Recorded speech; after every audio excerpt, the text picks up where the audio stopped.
നമ്മളെ അനുഭവിക്കാൻ സാധിക്കുന്നു എന്നുള്ളത് നമ്മുടെ ജീവിതത്തിൻ്റെ വളരെ വളരെ മനോഹരമായിട്ടുള്ളൊരു താല്പര്യമാണ്. അപ്പോൾ ഈ കറുത്ത വാവ് വരുമ്പോൾ ശരീരത്തിൻ്റെ അനുഭവത്തിലോട്ട് നമ്മൾ കൂടുതലെത്തും.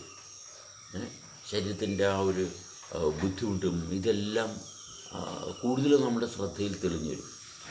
പക്ഷെ നമ്മളിത് വകവെക്കത്തില്ല. എന്നുവെച്ചാൽ ഇത് കർത്തവ്യമാണ് ആയതുകൊണ്ട് ശരീരത്തിൻ്റെ ഭാഗം ഇങ്ങനെയാണ്. വെളുത്ത വാവ് വരുമ്പോഴത്തേക്കോ എല്ലാം ഭയങ്കര റിലാക്സ്ഡായി ഭയങ്കര ജോയ്ഫുള്ളാണ്, എല്ലാ കാര്യങ്ങളും എളുപ്പമാണെന്നൊക്കെ തോന്നും.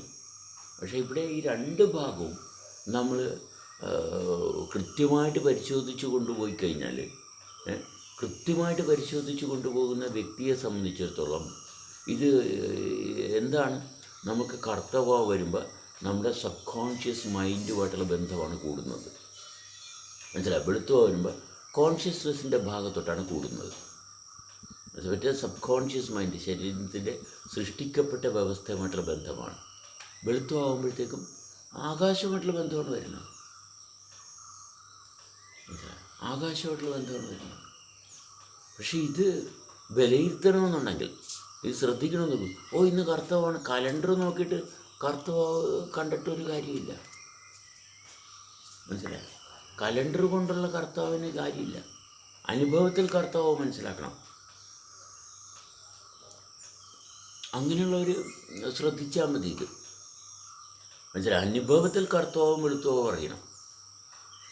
മനസ്സിലായി? ഇത് തന്നെയും അറിയും. നമ്മളെ സസൂക്ഷ്മം ശ്രദ്ധിച്ചു കൊണ്ടുപോകുമ്പോൾ കർത്താവാകുമ്പോൾ നമ്മുടെ ശരീരം, നമ്മളുടെ മാനസികാവസ്ഥയിലൊക്കെ മാറ്റം ഉണ്ടാകും. വെളുത്തവ വരുമ്പോഴും ഉണ്ടാകും. ഈ ഏറ്റക്കുറച്ചിലുകൾ നമുക്ക് കൃത്യമായിട്ട് അറിയാൻ സാധിക്കണം. ആ ഭാഗമൊന്നും അറിയാത്ത ഒരാളിപ്പോൾ നമ്മൾ കുറച്ച് നാളുകളായിട്ട് ഒരുമിച്ചിരുന്ന് സംസാരിക്കുന്നു. ഓക്കെ, അപ്പോൾ നമുക്ക് ഒരു തെളിച്ചമുണ്ട്.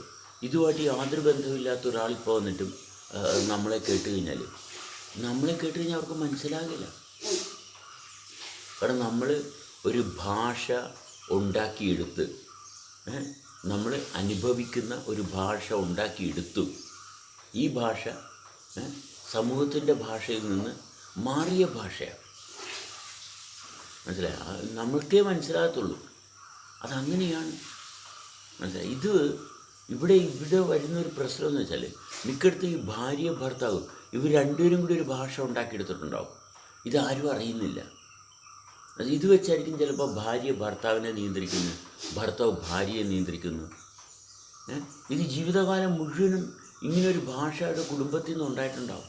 ഇത് വേറെ ആർക്കും വായിക്കാൻ അറിയാൻ പറ്റത്തില്ല. ഇത് വെച്ചാണ് പല ആൾക്കാരും മാനസിക രോഗികളാകുന്നത്. മനസ്സിലായോ? മിക്ക വീടുകളിലും ആരെങ്കിലും ഒക്കെ മാനസിക രോഗികളായിട്ട് മാറും. എന്നുവെച്ചാൽ അവിടെ അവരെല്ലാവരെയും അടക്കി ഭരിക്കുന്ന ഒരാളുണ്ടാവും. മനസ്സിലായോ? എന്നിട്ട് അയാളുടെ നിയന്ത്രണത്തിലാണ് കാര്യങ്ങളെല്ലാം പോകുന്നത്. എന്നിട്ട് ഇത് കുടുംബജീവിതം എന്ന് പറഞ്ഞാൽ ഞങ്ങളുടെ കുടുംബജീവിതം ഭയങ്കര മനോഹരമെന്ന് പറയും. സത്യത്തിൽ ഈ വ്യക്തിയുടെ നിയന്ത്രണത്തിലാണ് കുറേ പേര് അടിമകളാക്കി വെക്കുന്നത്. മനസ്സിലായോ? അങ്ങനെയൊക്കെ വരുന്നതിനകത്ത് നിന്നാണ് ഡ്യുവൽ പേഴ്സണാലിറ്റി, നാർസിസ്റ്റ് പേഴ്സണാലിറ്റി ഡിസോർഡറൊക്കെ ഉണ്ടാകുന്നത്. മനസ്സിലായോ? പിന്നെ ഇതിനോട് ഒപ്പം തന്നെയാണ് ഏറ്റവും മാരകമായിട്ടുള്ളൊരു വിഷമാണ് വിശ്വാസം. ഈ വിശ്വാസത്തിൽ നിൽക്കുന്ന വ്യക്തികൾക്ക് ഉണ്ടാകുന്ന പ്രശ്നങ്ങൾ എന്താണെന്ന് ഒരു പിടുത്തം ഉണ്ടാകത്തില്ല. മനസ്സിലായോ?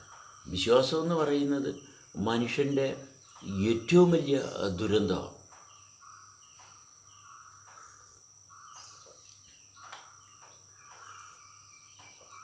എന്ത് കേട്ടാലും ഉടനെ അങ്ങോട്ട് വിശ്വസിക്കുകയാണ്. അത് ശരിയാകത്തില്ല. മനസ്സിലായോ? അത് ശരിയാകത്തില്ല എന്ന് പറയുന്ന ആൾക്കാരാണ് ഏറ്റവും കൂടുതലും. ശരിയാകത്തില്ല എന്ന് പറയുന്ന ആൾക്കാർ നമ്മുടെ സമൂഹത്തിൽ കാണുന്ന ഏറ്റവും വലിയ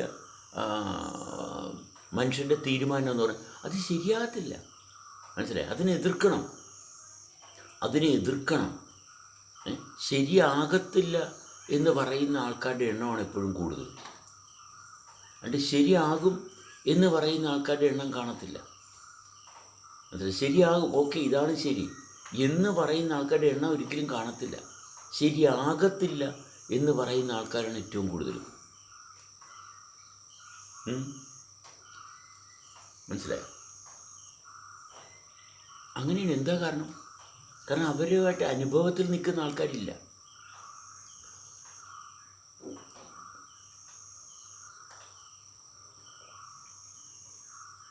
അനുഭവത്തിൽ നിൽക്കുന്ന ആൾക്കാരില്ല. പിന്നെ സംശയമാണ് മുഴുവൻ. ഈ സംശയത്തിൽ തന്നെ ഒരു ഇത്ര സമയത്തിൽ കൂടുതൽ സംശയത്തിൽ തുടർന്നാൽ സംശയം ഒരു ഇത്രയിൽ കൂടുതൽ വന്നു കഴിഞ്ഞാൽ അപകടമാണ്.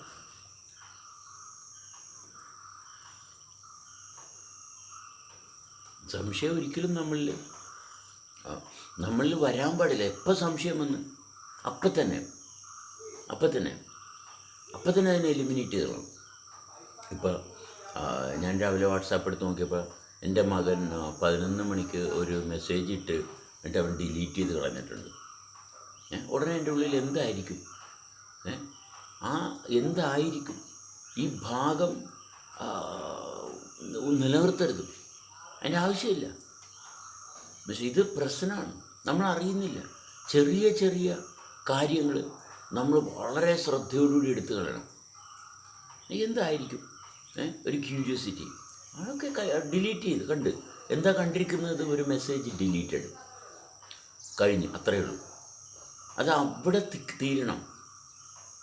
എന്തായിരിക്കും ഒരു ചോദ്യം അവിടെ ഇട്ട് ഇതെന്തായിട്ട് മാറും? ഇത് ഒരു ക്യൂരിയോസിറ്റി ആയിട്ട് മാറും. ഈ ക്യൂരിയോസിറ്റി വേറെ ഒരു ക്യൂരിയോസിറ്റി, ശരത്ത് എന്താണ് ചെയ്യാൻ പോകുന്നത്, ഈ ക്യൂരിയോസിറ്റിയും കൂടി കൂടും.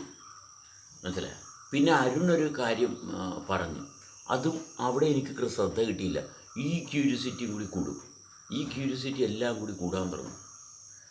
എന്നിട്ട് ഞാൻ എല്ലാ കാര്യത്തിലും ക്യൂരിയസ് ആയിട്ട് നിൽക്കും. ഇതൊരു ട്രോമയായിട്ട് മാറും.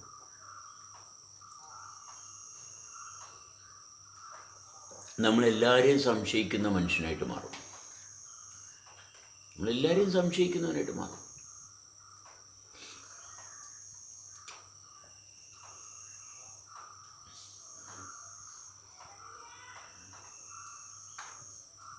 ഒരു ചെറിയൊരു ക്യൂരിയോസിറ്റിക്കുള്ള സാധ്യത നമ്മളിൽ ഉണ്ടാക്കിയിടരുത്.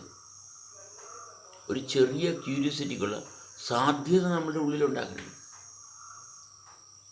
ചെറിയ ക്യൂരിയോസിറ്റി നമ്മൾ ചെറുത് അപ്പം നമ്മൾ എടുത്ത് കളഞ്ഞു പോകണം.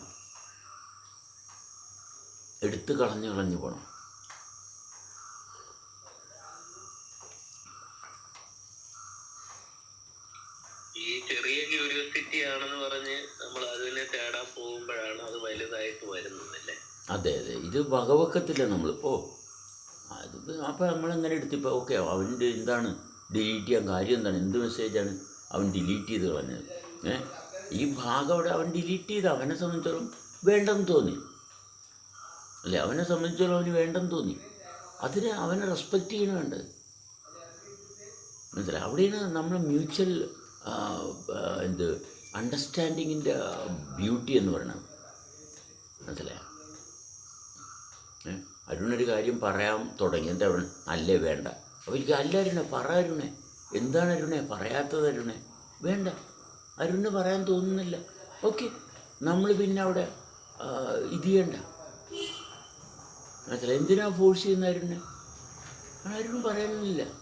ഓക്കോ അരുണപ്പോൾ അവിടെ ശരത്ത് വന്നതുകൊണ്ടാണ് നമ്മൾ 100 കൂട്ടം കാര്യങ്ങൾ കണ്ടെത്തും. പക്ഷെ അല്ലെങ്കിൽ അരുൺ പറഞ്ഞതിനെ വരുന്നത് ശരത്ത് അങ്ങനെ മൂളിയത് കൊണ്ടാണ്. നിങ്ങൾ മിണ്ടാതിരുന്നെങ്കിൽ അരുൺ പറഞ്ഞതിനെന്നാ എവിടെയാണ് നമ്മുടെ കാര്യസാധ്യതയുടെ ഭാഗത്തുണ്ടാകുന്ന ഏറ്റവും വലിയ അനർത്ഥം. അതായത് എൻ്റെ കാര്യം സാധിക്കാൻ പറ്റാണ്ട് പോയത് ഗവൺമെൻറ് മാറിപ്പോയത് കൊണ്ടാണ്. മനസ്സിലായോ? ആ മന്ത്രിക്ക് പനി വന്നത് കൊണ്ടാണ്, അല്ലെങ്കിൽ എൻ്റെ കാര്യം സാധിച്ചേനും.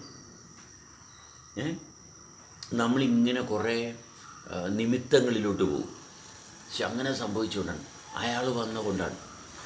ഒന്നുമല്ല. മനസ്സിലായി? എൻ്റെ കാര്യത്തിൽ എനിക്ക് തെളിച്ചമില്ലാണ്ടിരുന്നുകൊണ്ടാണ്. എനിക്ക് തെളിച്ചമില്ലാണ്ടിരുന്നുകൊണ്ടാണ്. മനസ്സിലായോ? എനിക്ക് തെളിച്ചമില്ലാണ്ടിരുന്നുകൊണ്ടാണ് എൻ്റെ കാര്യം സാധിക്കാത്തത്.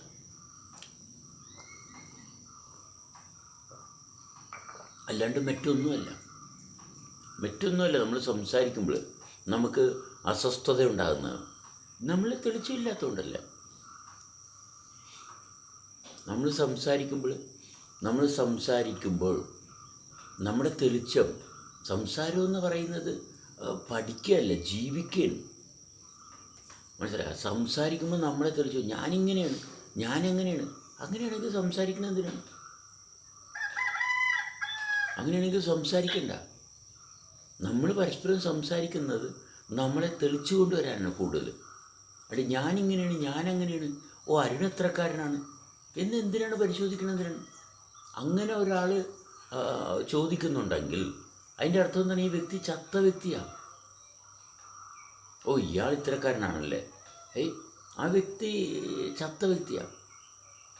നമ്മൾ ആരെയും വിലയിരുത്തേണ്ട കാര്യമില്ല. അങ്ങനെ ഒരു ഭാവം നടക്കത്തില്ല.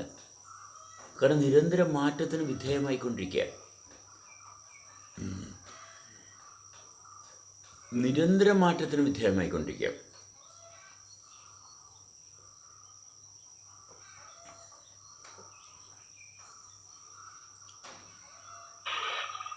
ഈ ശരീരത്തിന്റെ ഭാഗത്തേക്ക് വരുമ്പോ, അതായത് ഇപ്പൊ കറുത്ത ഭാവമാകുമ്പോൾ നമ്മുടെ ശരീരത്തിന്റെ ഭാഗത്തേക്കാണ് വരുന്നതെന്ന് പറഞ്ഞു.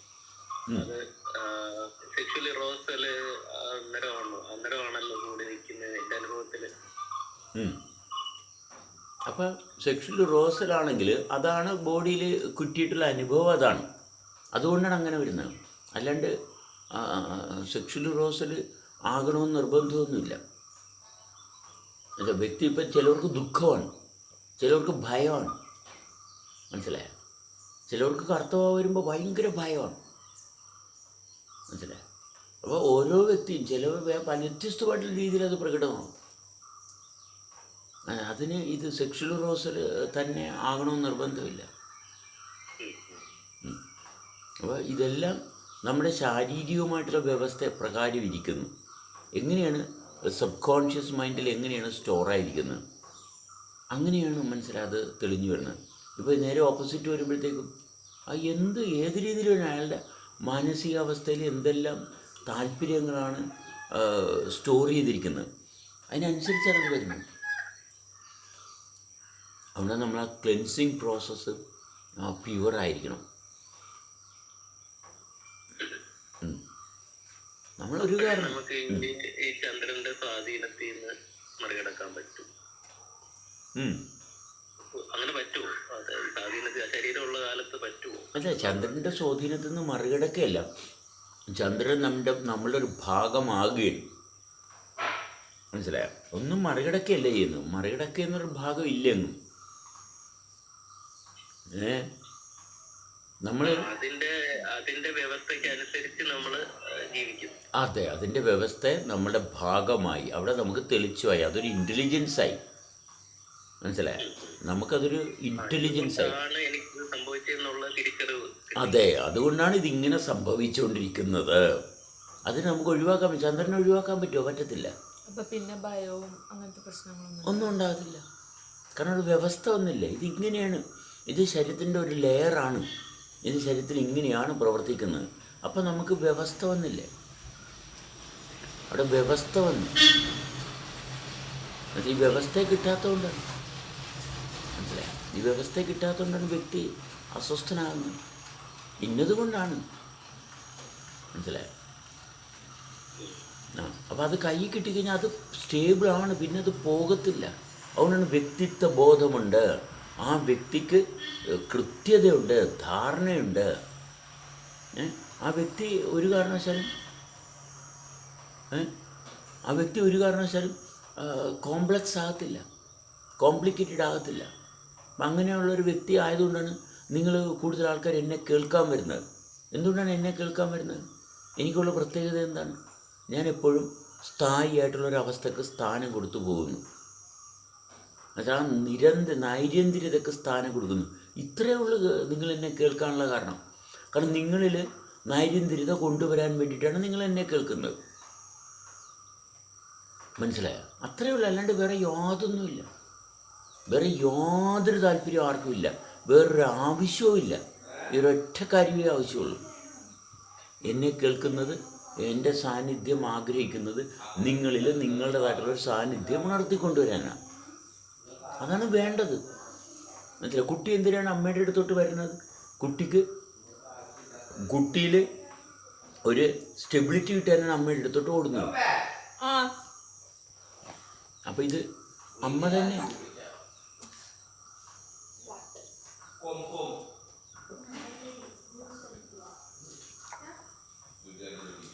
ഇത് അമ്മയാണ്, മനസ്സിലായോ? കാരണം അമ്മയായിട്ടുള്ള ബേസ് തന്നെയാണ്. അല്ലെങ്കിൽ ഇവിടുത്തെ പല ഗുരുക്കന്മാരും അമ്മയായിട്ട് ബന്ധമില്ലാത്ത, സ്ത്രീയുമായിട്ട് ബന്ധമില്ലാത്ത ഗുരുക്കന്മാരാണ്. അതെ, നമ്മൾ സമൂഹത്തിൽ കാണുന്ന ഏറ്റവും വലിയ പ്രശ്നങ്ങൾ, എല്ലാ മതവിശ്വാസങ്ങളും കാര്യങ്ങളെല്ലാം സ്ത്രീയുമായിട്ട് ഒരിക്കലും പൊരുത്തപ്പെടാൻ ആരും തയ്യാറല്ല. ഇന്നലെ ഒരു ഗ്രൂപ്പിൽ സ്ത്രീയുടെ കാര്യം പറയുമ്പോൾ ഇയാൾക്ക് വരെ പണിയൊന്നുമില്ല, സ്ത്രീ സ്ത്രീ സ്ത്രീ എന്ന്. അയാൾ പറഞ്ഞാൽ എനിക്ക് ഭയങ്കര ഇറിറ്റേഷനാണെന്നാണ് പറയുന്നത് സ്ത്രീ എന്ന് പറയുമ്പോൾ. അങ്ങനെ അതെന്തൊരു ഭയങ്കര വലിയൊരു പ്രശ്നമാണ്. സ്ത്രീയെ പറ്റി പറയുമ്പോൾ നമുക്കറിയാം സ്ത്രീയെ ഞങ്ങൾക്ക് എല്ലാവർക്കും അറിയാമെന്ന്, ഞങ്ങൾക്ക് അതിനുള്ള കഴിവുണ്ട്. ഇവരെല്ലാം ലൈംഗികത എന്നൊരൊറ്റ ഭാഗത്തോട്ടാണ് കൊണ്ടുപോകുന്നത്. സ്ത്രീ എന്ന് പറയുമ്പോൾ ലൈംഗികത, സെക്സ് അങ്ങനെയല്ല, മനസ്സിലായി?